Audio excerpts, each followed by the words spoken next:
नमस्कार। आप सभी का हमारे चैनल जय गुरुदेव उत्तराखंड पर एक बार फिर से हार्दिक स्वागत है। जैसा कि आप सभी जानते ही हैं, हमारा चैनल आपके लिए महाराज जी से संबंधित, श्रद्धेय श्री नीम करौरी महाराज जी से संबंधित अद्भुत कथाओं एवं विशेषांकों का प्रसारण करता आ रहा है। तो आज भी आपके लिए एक बहुत ही अद्भुत विशेषांक लेकर आए हैं। तो आइए बिना देर किए हुए लेकर चलते हैं आपको आज के विशेषांक की ओर। यूं तो जीवन में कई सारे उतार चढ़ाव, बहुत से बुरे अनुभव, बहुत से अच्छे अनुभव, जीवन के जो अतरंगी रंग है हमें देखने को प्राय मिलते रहते हैं। लेकिन जीवन के उतार चढ़ावों से मन उदास भी होता है, ईश्वर पर संकोचित भी होता है और ना जाने कितने सारे विचारों से हमारा मस्तिष्क दिन प्रतिदिन घिरा रहता है। वैसे तो जीवन में प्रत्येक व्यक्ति के जो ईश्वर में आस्था रखते हैं, किसी गुरु में आस्था रखते हैं, वे अपने इष्टों का ध्यान करते हैं और उनसे अपनी प्रार्थनाएं रखते हैं। लेकिन जब जीवन में कुछ विपरीत परिस्थितियां सामने आकर खड़ी हो जाती हैं तो कई बार हम में से बहुत सारे जनों का हृदय और मस्तिष्क बहुत ज़्यादा परेशान हो जाता है और हम अविश्वास के घेरे में अपने जीवन को तोलना शुरू कर देते हैं।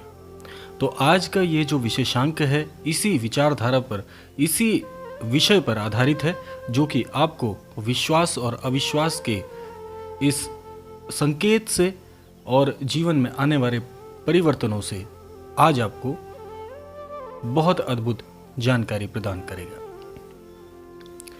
महाराज जी सदैव एक बात कहते थे कि जब आप आस्था करते हैं अपने जीवन में, जब इष्ट को मानते हैं, तो आप जब जीवन में अच्छी व बुरी परिस्थितियां आती हैं तो आपको कभी भी अपने इष्ट का हाथ नहीं छोड़ना चाहिए।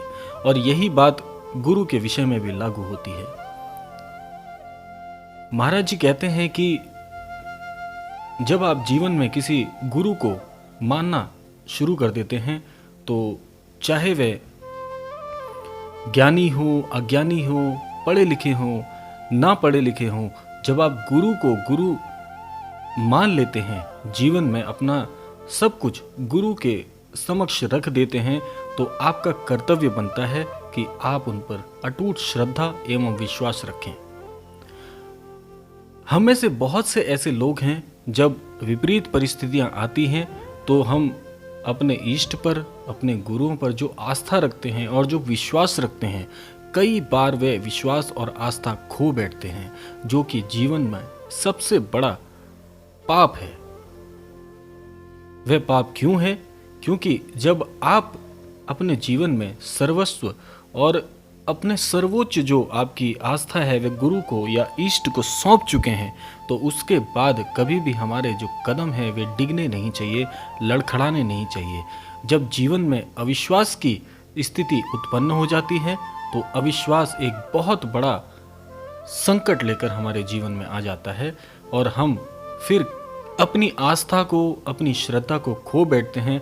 और प्रभु ने कहा है कि जब हम किसी से प्रेम की डोर बांटते हैं या आस्था की डोर बांधते हैं, तो जब वह डोर एक बार टूट जाती है तो भले ही वह डोर जुड़ तो जाती है, लेकिन एक गांठ उसमें आ जाती है।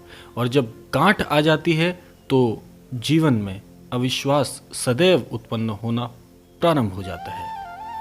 आप कभी भी देखिएगा कि जब आप विपरीत परिस्थिति में आकर इष्ट से या गुरु से अविश्वास की स्थिति में आ जाते हैं, तो आप अवश्य ये बात ध्यान रखिएगा कि जब दोबारा भी आपके जीवन में कोई विपरीत परिस्थितियां आएंगी तो आपका विश्वास जरूर डगमगाएगा।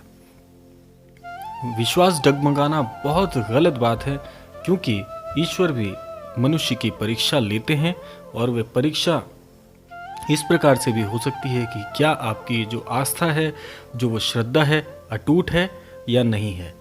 यदि आपका विश्वास डगमगा रहा है, इसका मतलब आपकी आस्था, आपकी श्रद्धा कमज़ोर है। तो हमें क्या करना चाहिए? जब भी हमारे जीवन में विपरीत परिस्थितियां आती हैं तो आपको अपने इष्ट पर, अपने गुरु पर मजबूती के साथ विश्वास बना कर रखना है, विश्वास को डिगने नहीं देना है। चाहे कितनी भी विकट परिस्थिति आ जाए, आप प्रार्थना में रहिए, गुरु का ध्यान करिए, ईश्वर का ध्यान करिए। अपनी जो प्रार्थनाएं हैं, अपनी जो आपके मनों की इच्छा है, उसको आप ईश्वर के समक्ष प्रकट करिए, अपना दुख प्रकट करिए। यह भी एक क्रम है। जब आप अपना दुख प्रकट करते हैं तो वह अविश्वास नहीं कहलाता। आप अपनी जो बात है वो ईश्वर के समक्ष रख रहे हैं, वह अविश्वास नहीं है। लेकिन जब आप ऐसा सोचना शुरू कर देते हैं कि ईश्वर हमारी कभी सहायता नहीं करते, हमारे गुरु हमारी सहायता क्यों नहीं करते हैं, यदि ईश्वर है तो वह हमें हमारी मदद क्यों नहीं कर रहे हैं, इस प्रकार के जो शब्द हैं, इस प्रकार की शब्दावली का जब आप इस्तेमाल अपने जीवन में करना शुरू कर देते हैं तो यह एक परम पाप और एक अविश्वास की स्थिति को उत्पन्न करता है। तो आज का जो एक क्रमांक था वो यही था कि यदि आप जीवन में अपने इष्ट और गुरु पर मजबूती के साथ विश्वास रखते हैं तो आपका जो जीवन है, आपका जो भाग्य है वो निश्चित तौर पर पलट जाएगा और कोई भी परेशानी आपको कभी हरा नहीं पाएगी। आप हर बुरी परिस्थिति से बाहर निकलेंगे और जीवन में सफलता के सभी आयामों को आप छुएंगे।